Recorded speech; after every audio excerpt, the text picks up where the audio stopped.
வதக்கினதுக்கப்புறமா நான் பிரியாணி மிக்ஸ் தான் 2 டீஸ்பூன் சேர்த்துருக்குறேன். பிரியாணி மிக்ஸ் சேர்த்து மிக்ஸ் பண்ணி விட்டாச்சு. இப்போது காய் சேர்த்துக்கலாம். கேரட், பீன்ஸு, உருளைக்கிழங்கு, பட்டாணி 1/2 கப்பு, ஃப்ரெஷ் பட்டாணி,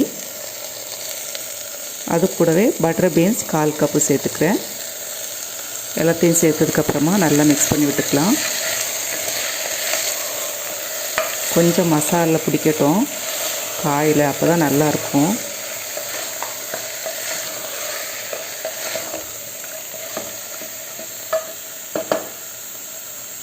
காய்கள் எல்லாம் மசாலாவில் நல்லா மிக்ஸ் பண்ணி விட்டதுக்கப்புறமா தேவையான அளவு தண்ணி சேர்த்துக்கலாம். நான் 1 கப் அரிசி எடுத்துருக்கிறேன், அதுக்கு 2 கப்பு தண்ணி சேர்த்துருக்குறேன்.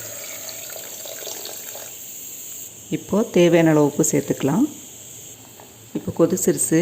இப்போ இதில் நம்ம பாதி லெமன் புழிஞ்சு ஊற்றிக்கலாம்.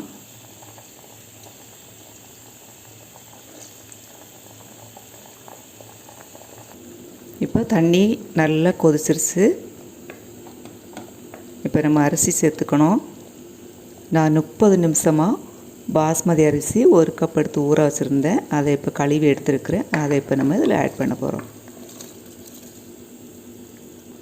ஆட் பண்ணி நல்லா ஒரு இடம் மிக்ஸ் பண்ணி விட்டுக்கோங்க.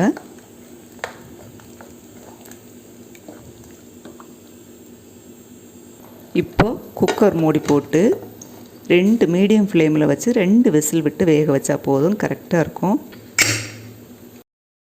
இப்போ நமக்கு விசில் வந்து 2 விசில் விட்டு விசில் அடங்கிருச்சு. இப்போ நம்ம ஓப்பன் பண்ணி பார்த்துக்கலாம். பாருங்கள், கரெக்டான பக்குவத்தில் நல்லாவே வந்துச்சு. நமக்கு சூப்பராக வந்துடுச்சு வெஜிடபிள் பிரியாணி. இதில் நம்ம டேஸ்ட்டை நம்ம அதிகரிக்கிறதுக்காக கடைசியில் நம்ம சேர்க்க போகிற பொருள் வந்து பார்த்திங்கன்னா கேஷ்யூ நட்ஸ் வந்து நம்ம நெய்யிலே வறுத்து வச்சுருக்கிறேன். இதை இதில் ஆட் பண்ணி நம்ம மிக்ஸ் பண்ணி விட்டுக்கலாம். ஆட் பண்ணி மிக்ஸ் பண்ணி விட்டுற வேண்டியதாங்க. சூப்பராக இருக்குங்க. அட்டகாசமான டேஸ்ட்டில் கமகமன்னு வாசனையோட சூப்பராக இருக்கும். இந்த மாதிரி நீங்கள் ட்ரை பண்ணி பாருங்கள். இந்த மாதிரி மெத்தடில் இதே மாதிரி காய்களை ஆட் பண்ணி கடைசியில் கேஷ்யூ நட் சேர்த்துக்கோங்க. ரொம்ப டேஸ்ட்டாக இருக்கும்.